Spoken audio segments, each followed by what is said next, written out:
Mark Vincent lives in Combrook in the UK and is a member of the Christadelphian Church or ecclesia at Lapworth.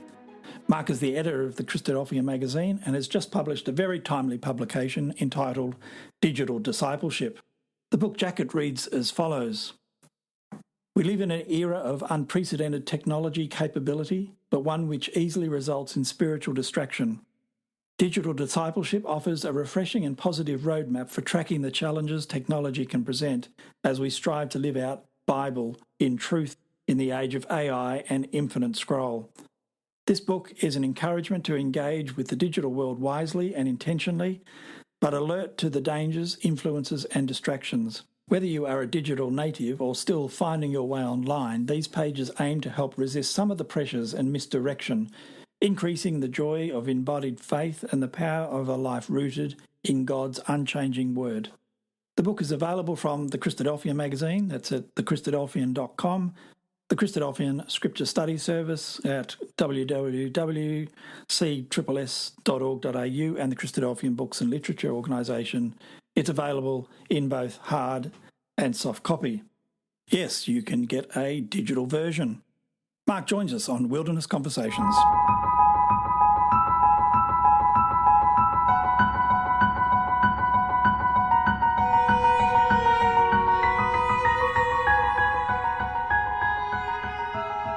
Mark, thanks very much for joining Wilderness Conversations. Pleasure. Really looking forward to talking to you about your new book, Digital Discipleship. But just before we do that, can we just talk briefly about the Christadelphian? Yeah. I know you're the editor now, and I'm particularly interested in how the Christadelphian's going and what are some of the main projects you've got planned for the near future.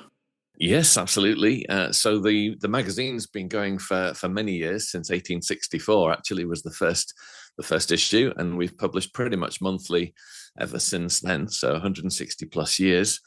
We're also a publisher. We publish about 200 books and some of the other sort of important documents for Christadelphians, like the Christadelphian hymn book, the Statement of Faith, things like that.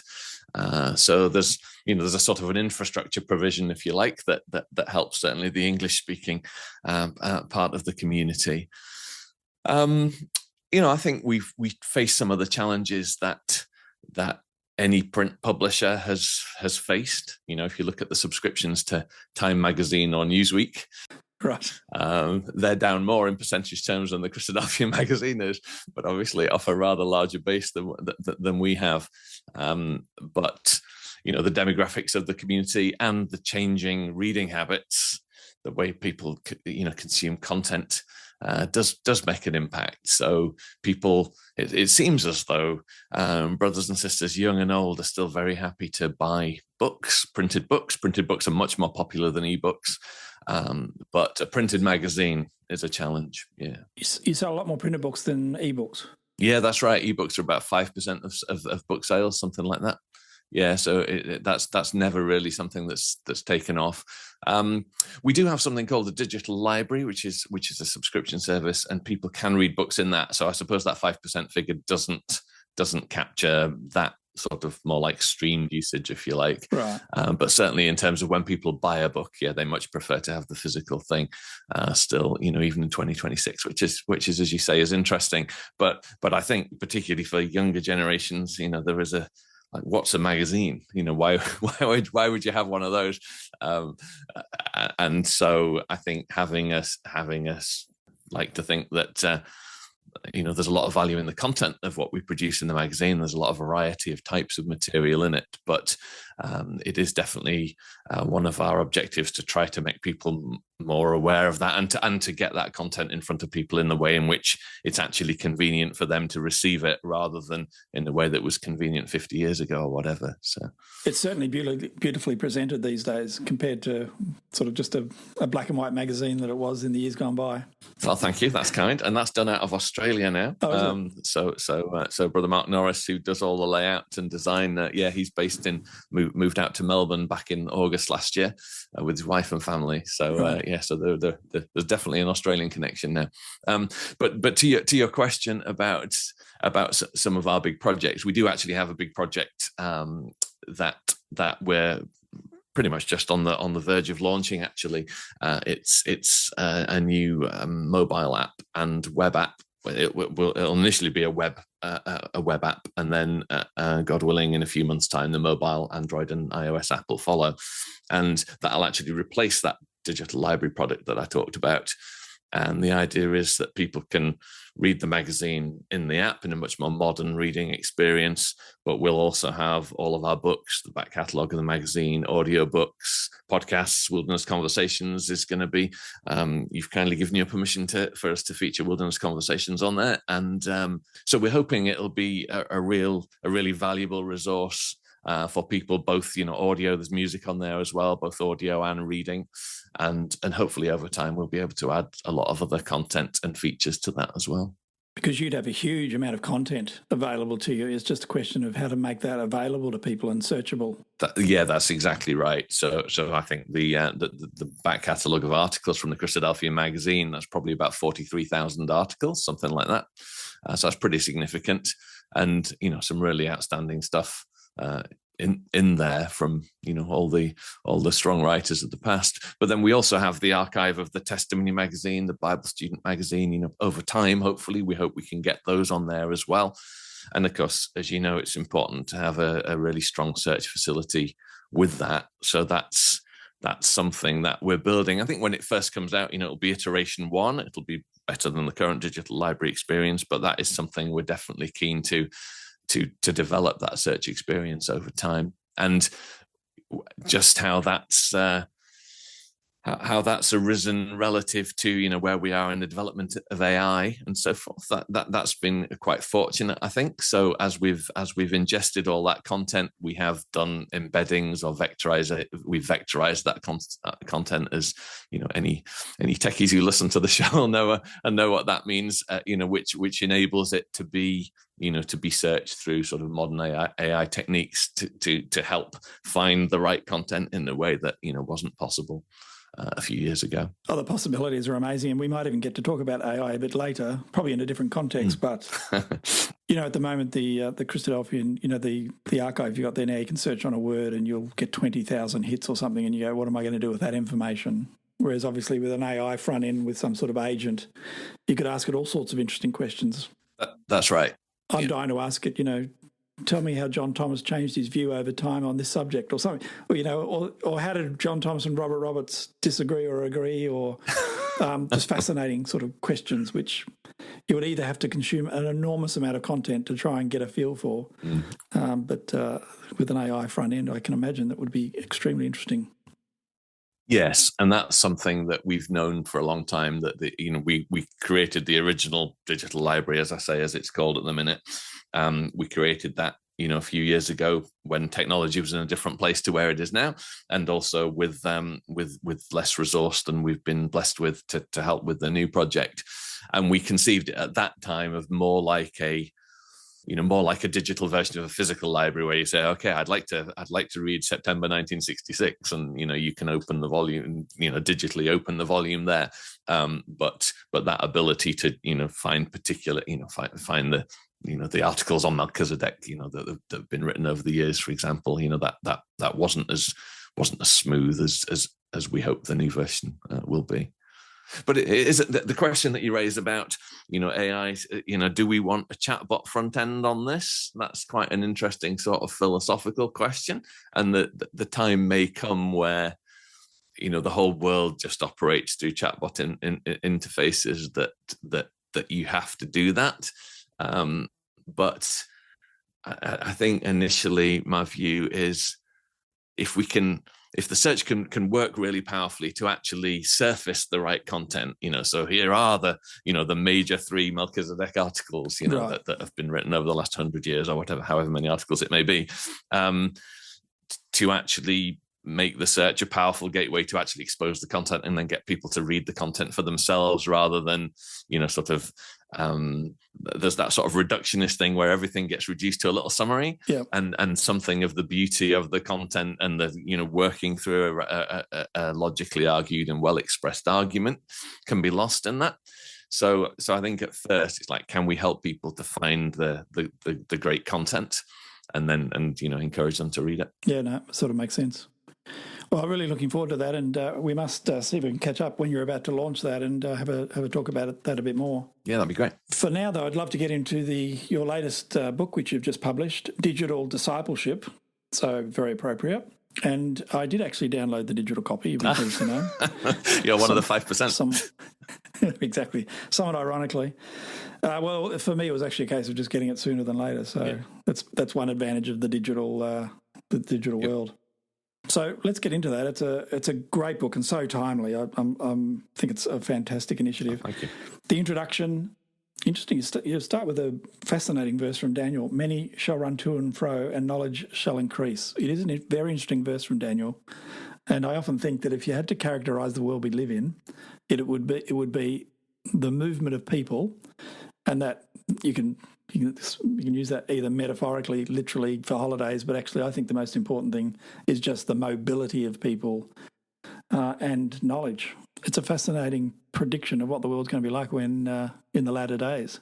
Yes, you've got this trend of globalization, haven't you? That's been powerful for a couple of decades, and interestingly, politically, there's been some reversing from that, hasn't there, over recent years. Which is interesting. And then I suppose the other trend that links to that is the sort of democratization trend of more and more people being able to access whatever content they want, and for that to just be available for free with a few clicks. Although, of course, there is the question: is it really for free? Which is one of the things the book explores later on. I thought it was worth talking about the introduction because actually you're very clear in the introduction. This book is written within the reality. It's not a rejection of technology nor a call to retreat from modern life. I think was a really important thing to sort of establish at the beginning.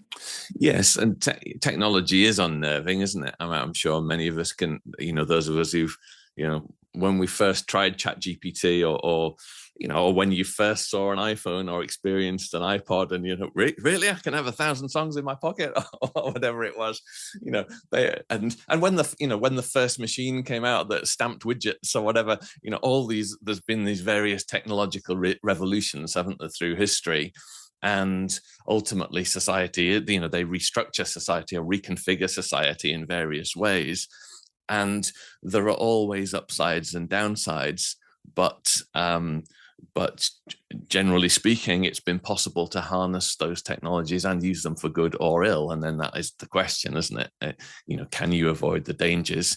Can you deploy these tools for good? And I think that's very relevant with respect to these technologies. I suppose what's the change in society is that these revolutionary technologies are just coming at a faster rate than they have historically, and the rate at which they're adopted and embedded in society is just so much faster. So, the speed with which, AI has become a multi-billion revenue stream is, there's no technology that has grown as rapidly as that in the past. Yeah.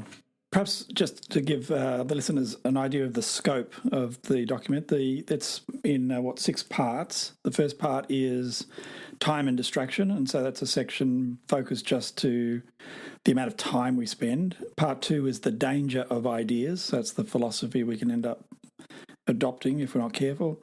Part 3 is social media, so the challenges of social media. Then AI, part 4, artificial intelligence. So I'd love to talk to you about that a bit more. And then part 5 is digital harms. So it's actually the real negative side of digital media. And then part 6 is other items such as childhood, parenting, really fantastic chapters and some ideas, great ideas for parents to think about digital discipleship. And then you've got a couple of really great appendices. And on Sunday, we had a senior Sunday school class. We were in between books. So I actually printed out the 2 appendices and we actually talked about the digital disciple checklist. Oh, that's nice. And the scriptural foundations. It was actually a really good class. And all parents, because parents and kids are in Sunday school while we have a Sunday school class. There's about 30 of us. And it was a really animated and thought-provoking conversation because we're all sort of in it together, whether we be grandparents, parents, or whatever. Just that challenge of how to navigate this with our children. And so we've got to allow them to grow in the world that we live in, obviously, and technology is an important part of the world we live in. but how do we limit that and use that for good? So that was a really helpful discussion.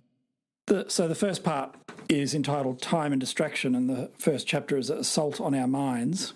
And I love the reference to fracking, the fracking of the mind. And I did go and look up Graham Burnett. I watched his YouTube video. I mean, that's ironic, isn't it? You, as a result of you, I went and watched some social media. I watched his YouTube video. Yeah.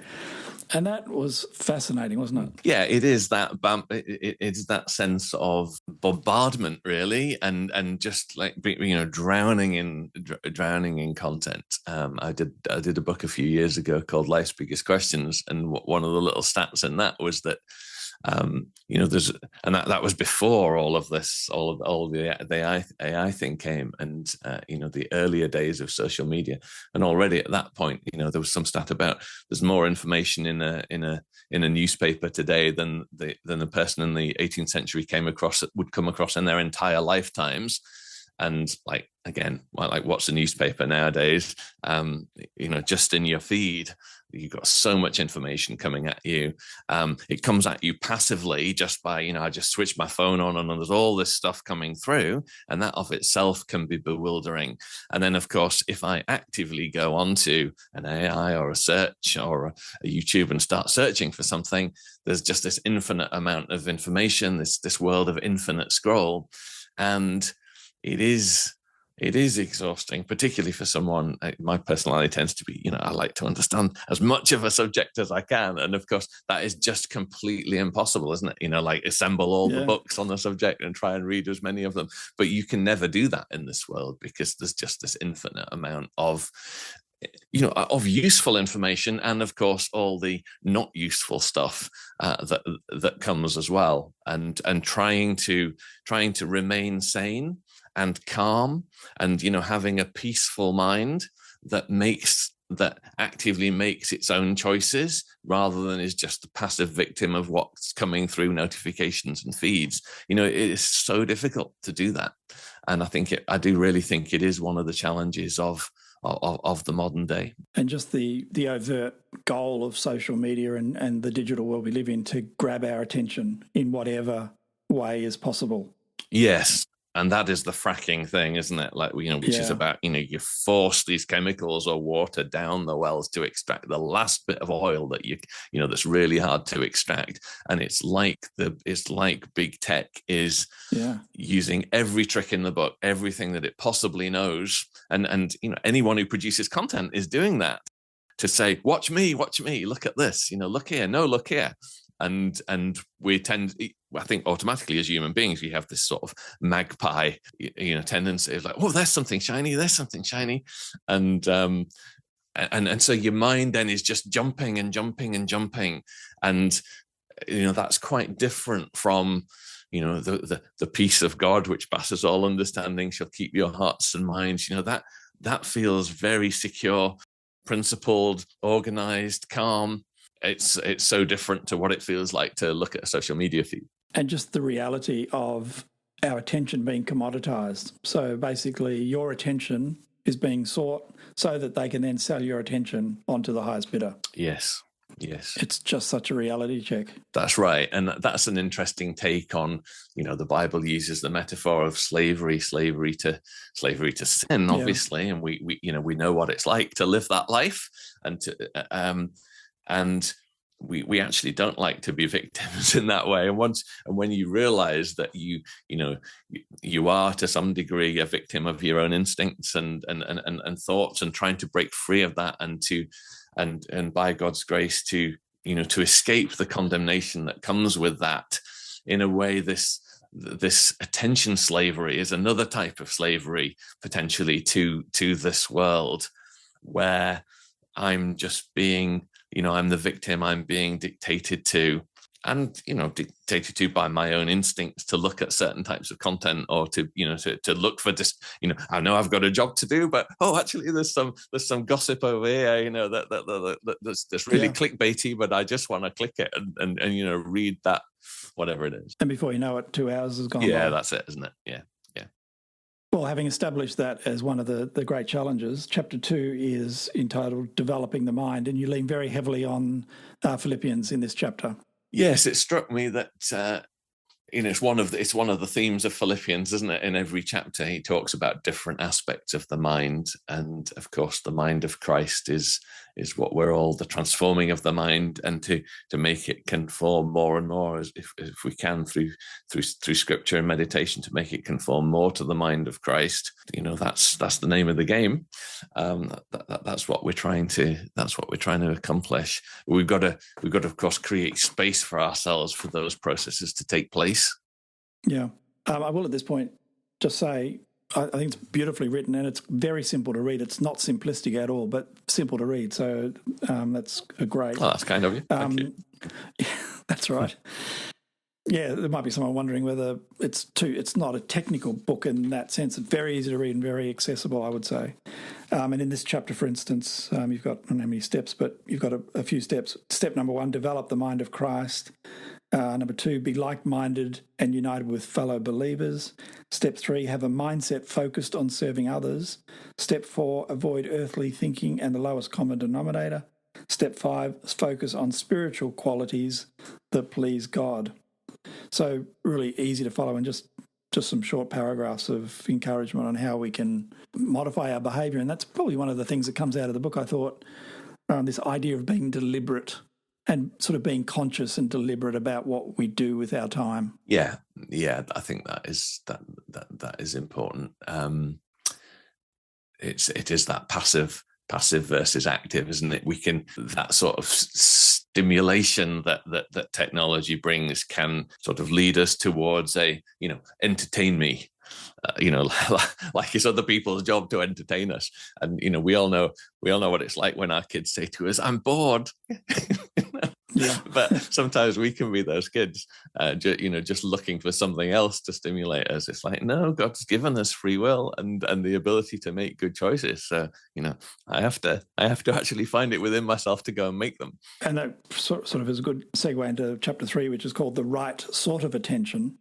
And so you distinguish in this chapter between sort of passive attention, sort of that mindless, 2 hours has disappeared and I didn't even know where it went sort of attention, sort of that mesmerising, or it's almost, I imagine, you're sort of losing time, as opposed to what you call for is contemplative attention. And you quote from Hebrews 2, therefore we ought to give the more earnest heed to the things which we've heard, lest at any time we should let them slip. So that idea of being sort of aware, consciously aware of what we're thinking about and where our time is being spent. Yeah, of course, you can spend a lot of time where you are doing things that are at some level profitable. So that, there's an enormous amount of things you can learn by watching YouTube videos, right? You can learn about world history or philosophy, or there's a lot of videos about the Bible, fracking. Which have got good content on there as well. But as you say, you can start that and hours can be gone. And you can know more stuff at the end of it. But again, it's just that balance of is this the right combination of things that I should be doing with my time and with my mind? Are there better choices to be made? And the hyperattention, that's a different kind of attention, which is the attention where if you were gaming, for example, and you're laser focused on whatever's going on in the game and making sure you don't die or whatever. So there were those dangerous types of attention that we need to guard against. And then there's the time wasting attention, or the attention of, yes, I am learning something. This isn't a negative thing. It might even be a positive in some respects. But is it the best thing? If I'm watching YouTube videos and learning stuff at the expense of spending time with my family, then maybe it's not. Right. Yeah. At the end of the chapter, you've got a checklist for a healthy mind and body, and you say, number 1, get outside, move, make time to be stimulated, do some things the old way, practice sustained attention, and find non-digital hobbies. So some great suggestions there. I did like that one about practice sustained attention, because that's one of the subsets to this subject, isn't it? How that I think we're all, well, I say all, I'll speak for myself, but I think I've definitely had my attention span changed by social media, and even when I go into YouTube, if the clip's more than 7 minutes long, it's like, oh, do I really want to watch that? That seems like a long time. Yes, that's right. I was interested by the some of the stuff that I came across about how actually boredom is good for you to some degree, not extended boredom, but this is where creativity comes from. This is where meditation takes place, in those spaces where we're not being where we're not having content forced at us. So again, I could fill my time with there's so many fascinating podcasts, and I can live a life where literally, I walk into the kitchen to make lunch and I was like, oh, okay, I've got to put a podcast on while I'm doing this. And you can just be having content coming at you literally constantly. Yeah. But your mind doesn't relax. And so it may actually not be healthy, even if the content's actually good that you're listening to. Yeah. Again, that's a good segue into chapter 4, which is called Managing the Distraction Challenge. And you make the analogy between the food industry and the distraction industry. And so, this idea of the fact that food was once sometimes, was associated with families gathering around, but now it's sort of all packaged and individualized and is a very different thing to what it was 20, 30, 40 years ago. Yes, I suppose it goes right back to the first days of the computer, right, with my documents and my pics, and then obviously we had the I, didn't we, of the Steve Jobs world of I Mac and I this and I that, and it is all around a personalized experience that is special for me, and there is something nice about that, but that also goes with this very individualistic, society has become so individualistic, hasn't it, where and it is a kind of idolatry, if you like, of everything has to be everything has to revolve around me and the way I want things, which is not a scriptural principle, and so I think that that contrast with, again, coming back to the Philippians point about engaging with others and us being here not purely for what interests me or what interests you, but for what is for the greater good, and that we're actually here to serve. I think is a helpful thing to remember. Yeah.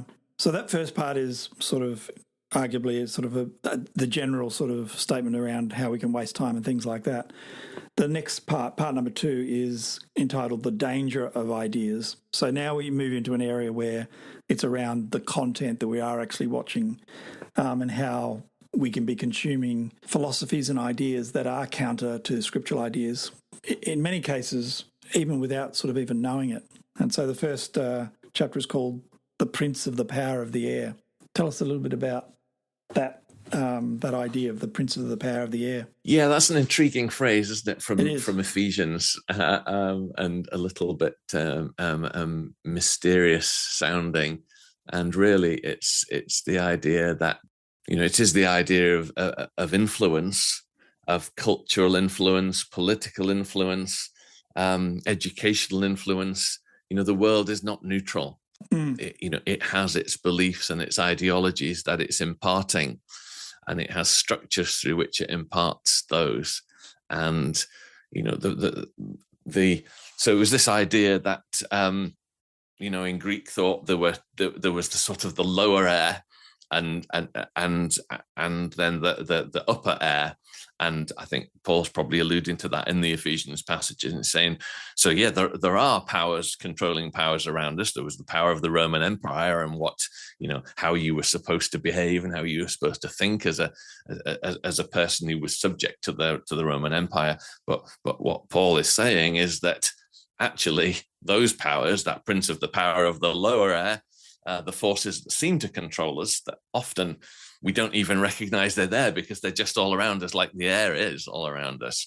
But our allegiance is actually to God, who sits above all of those powers. Those powers are all subject to him. So we have to be thinking about that higher allegiance that we have, rather than be being dictated to by these powers and forces that operate through the mechanisms of the media and in all its forms, including obviously nowadays social media and the education system, and what might be showing on Netflix or whatever it is. Yeah. And then moving on from that, chapter 6 is the spirit of the times. You talk about fashion and how culture is changing and developing all the time, and how that can rub off on us through the power of social media and the other media we consume. That's right. So we've seen that in, just over the last 20 years, right? How we've seen attitudes change to various moral issues within society, and that increasing individualism that I was speaking about just a little bit a bit ago. These things, they come at us. They come at us in through TV programming or Netflix programming or whatever. They come through to us in memes and reels and shorts and so forth. And it's not done in this. It's usually, and probably most powerfully, not done in a, you shall now agree with these 3 propositions, and we're given a list of 3 bullet points that we all have to think. It's like, that's not how mind control happens, but it still happens. It happens by, amusing characters, mocking certain other things, and we like those characters, and so we tend to want to side with, and that they present a one-sided sort of soundbite type argument, and it seems reasonable. And of course, you're busy watching the drama, and so you don't think, oh yeah, but what about this? Or isn't there another perspective? What's God's perspective about that? You don't stop to ask yourself those questions as you're watching, because you're just enjoying the clip that you're watching or whatever. So that's how it becomes dangerous, I think. So we've got to sort of get into the habit of always saying to ourselves, well, that seems reasonable. I'm being brought up and programmed at some level to think that this is reasonable, but is it actually consistent with what God says about something?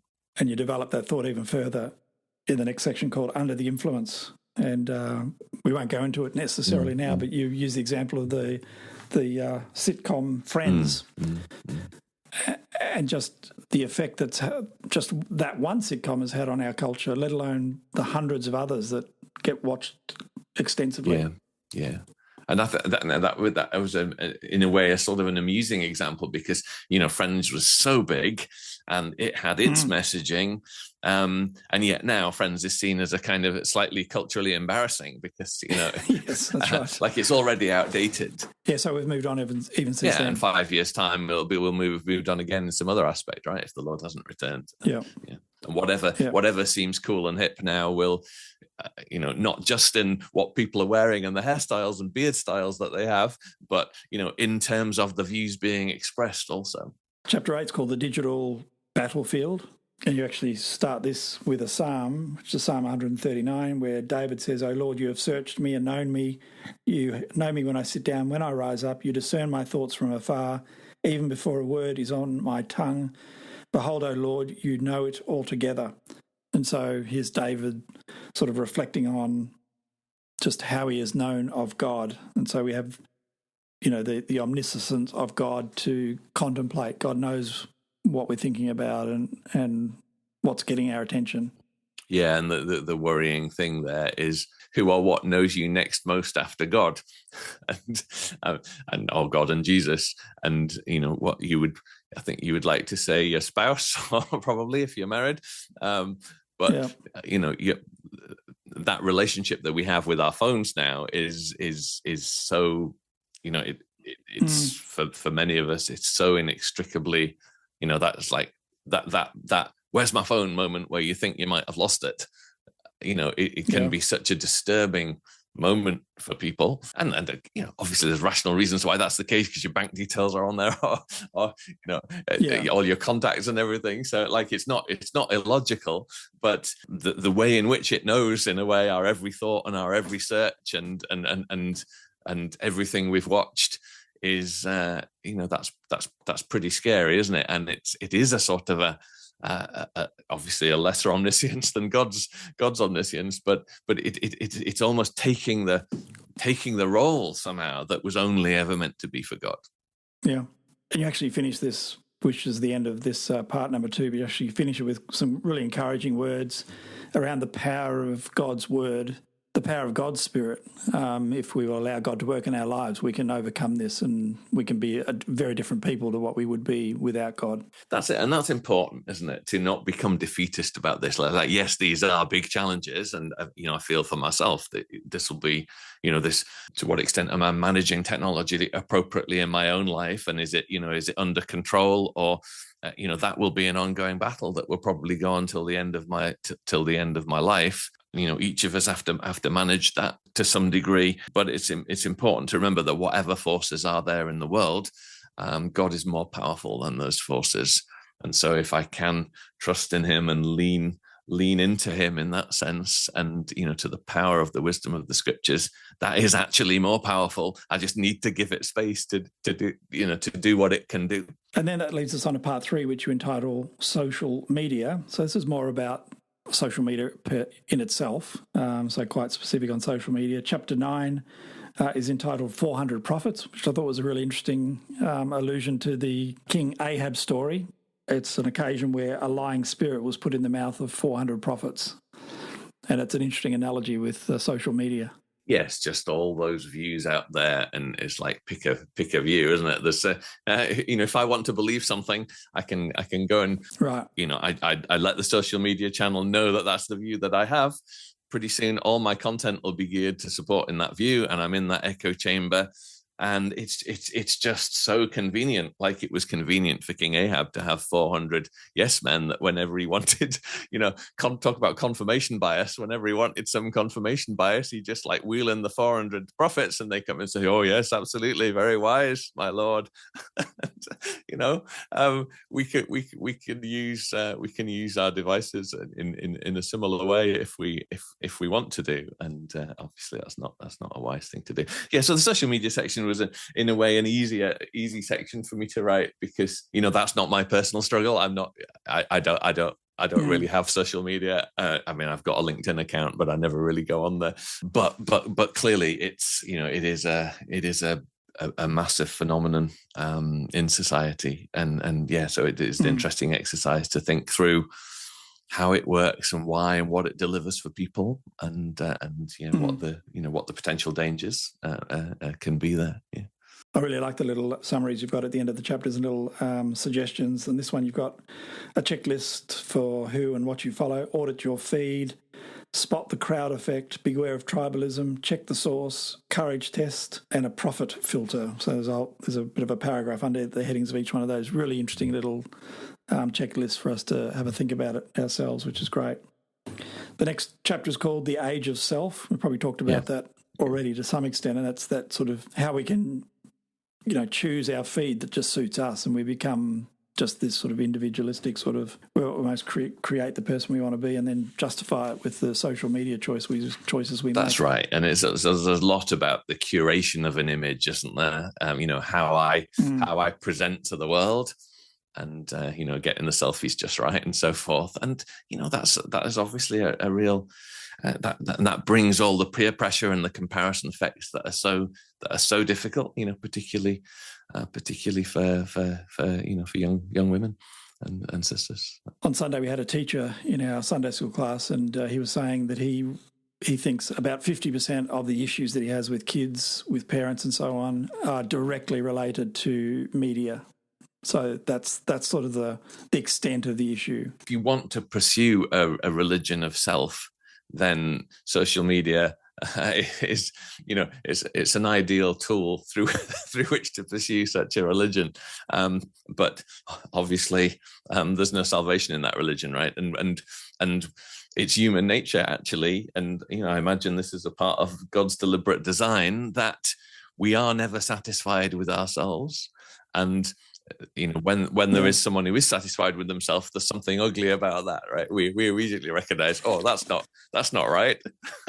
So there's this paradox of the more we try and create, and then we end up with sort of mental illness. This emptiness with I'm trying to create this thing that I can't ever be. So it's better to step into that then, isn't it? Or to look at that and say, okay, I can see that's not the way then. That's not how I find fulfillment and satisfaction in life through this perfectly curated image. I need to look I need to look in a different direction, and that's towards God. The next chapter is called The Power of the Tongue Online, and a lot's been said of that over the years. It probably started when sort of email became a thing, where it was, easier to write to someone rather than speak to them face to face, and what you write tends to be not what you would say. And you refer to James, which is obviously a well-known quote around the power of the tongue and what it can do. It's the immediacy that's the danger, isn't it? There, it's like, something comes through and I just quickly bash something out and send it, and then later I realised that it could have been read in a different way, or I calmed down and I wish I hadn't said that, and all of that. And you're speaking to people you don't actually know, and so you don't care from that point of view. You would never speak to a friend like that, and so on. And it's not just about upsetting others and how and what we're saying about ourselves. It's we also do have a responsibility to represent. If we are Christadelphians, then we are Christadelphians, and we're representing them to some degree. And so sometimes you see posts and you think, well, if you were representing your company and you spoke like that about your company, there'd be, you'd be having a conversation with HR pretty quickly. Yes, it's like that's not what you do as an ambassador. And so if we are going to say something about our ecclesia or about the community, we need to think about like our ambassadorship for God and for the fellowship. It's more important actually than our allegiance to our company. Yeah. Chapter 13 is rather intriguingly called Nebuchadnezzar's Orchestra, based on the story of the bowing down to the great golden image, the three friends who refused to do that. The sound of the orchestra, where everyone else fell down at that image. Yeah, and it's the trigger point really, and we have triggers for our behaviours in all aspects of life to some degree, but perhaps particularly on devices, and whether that's notifications or when you're in a certain frame of mind, or a certain situation happens, you tend to behave in certain ways. So it's like being aware of those of those triggers and trying to get ahead of them again, and being intentional rather than doing something more on a animal instinct. It comes back to Skinner and behaviorism, and we're teaching pigeons to play table tennis, and these things. It's like we can be better than that. Part 4, artificial intelligence. We sort of talked about that a little bit already. Fascinating subject, and a subject I certainly have spoken to a lot of Christadelphian friends, brothers and sisters, about AI and just what part that plays in our life now, where the tool can be helpful, where there are risks and threats, even in Bible study. What are your thoughts about AI? So it's at once amazing and dangerous. So I'm on the side of thinking it is a massive technology in terms of is society as we know it reconfigured more or less by AI? I would be on the more side of that debate, I think, from my own reading and thinking. So I explore a little bit about that and what might that mean, probably for brothers and sisters, the more interesting part is the what role does it have in Bible study? So and in talk preparation and things like that. So clearly for sort of administrative tasks and things, I would think most brothers and sisters would probably not have an issue with automation techniques, whether that's AI or not, being used to help us do things more efficiently and so on. But when it comes to Bible study and talk preparation, that's I think that raises some interesting questions. So, one might be to think, well, suppose I wasn't married and were to propose to my wife by reading a prompt from a chat, a marriage proposal that a chatbot has given me. How impressed is my hoped for wife going to be with that proposal? I think she would actually prefer one that was genuinely me from my heart, even if I fumble a bit and mess my words up and overhype a metaphor or whatever it is. That's part of being human. And similarly, an AI may well help us to write a more eloquent prayer or a more spiritual sounding prayer that refers to more Bible passages than one I can think of. But if my mind is unfruitful, then it's not there's something not genuine about that. That's not me communicating with God. That's a data center communicating with God. Yeah. And that's not that, God's not here for the salvation of data centers. So I think that authenticity point is an important one. But just to make one point in relation to Bible study, so AI can certainly do tasks in Bible study that are very difficult and time-consuming and laborious, and that there's no particular merit in, they can be done manually, but there's no particular merit in doing it manually. There's no righteousness, as it were, in, extensive concordance work that just gives you eye strain and a sore back. So there is a possibility for AI to help there, just as, many of us have moved on to Bible software that helps us look up words, and the concordance once upon a time did that. And there was a world before concordances. These are just tools that can help. But the real, what's the purpose of Bible study? And it is ultimately that transformation of our minds, isn't it? That trying to make our minds conform with Christ and our thinking more godlike thinking rather than human thinking. And, God's designed a remarkable process by which that happens. And we understand, at least somewhat neurologically now, how pathways are made in the brain. Yeah. And that comes from thinking and meditating and building out, physical pathways in the brain. And that those pathways don't get built by an AI summary. God didn't give us a Bible that was made of bullet point lists. God gave us this thing that was altogether more interesting and more complex, more stimulating than that.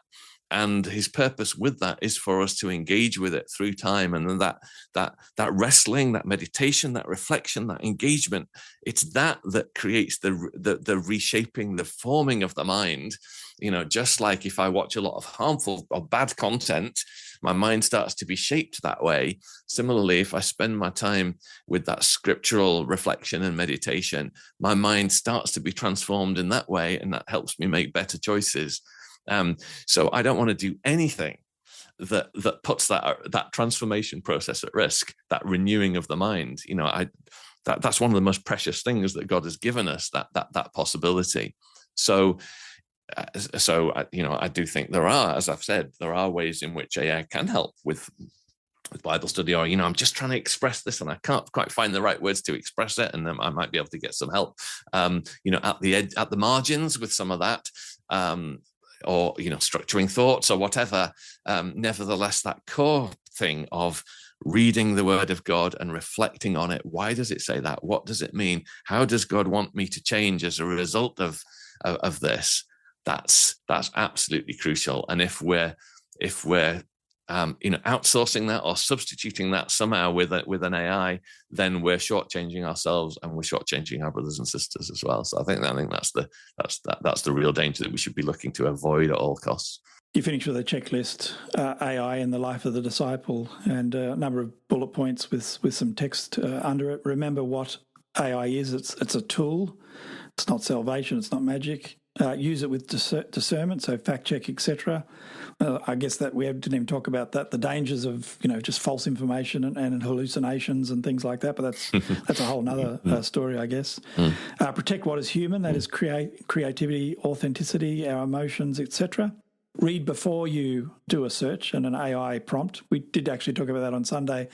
Go back to the text and just let the text soak into your mind before you go and look for the other tools and helps to understand. Engage in scripture and don't shortcut. Prepare with the heart and use tools, but don't outsource time with God's word. So great suggestions. I suppose that maybe we should, maybe we should start thinking in terms of SI, spiritual intelligence, as opposed to artificial intelligence. And in a way, the scriptures are the mechanism. They're the tool that God's provided through which we can develop that spiritual intelligence. Part 5 is digital harms: gaming, gambling, and pornography. So you spend a chapter or two on each of those with the obvious challenges and problems that come from indulging in those areas. But I thought it was really well written in the sense that you gave some really good helps and things for people to think about, which I thought was really really good.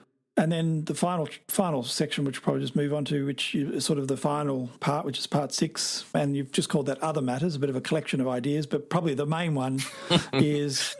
Yeah, that was everything that didn't fit in the other sections. But the main one, really important one, is parenting, and just some really helpful advice for parents and how they can help their children through this age. So I imagine, we certainly did, and I imagine all parents, do struggle with that question: when is the right time for them to have a phone, and then to have, to have whichever apps on the phone. And it is that interesting dilemma of, whenever you decide is the right time to do that.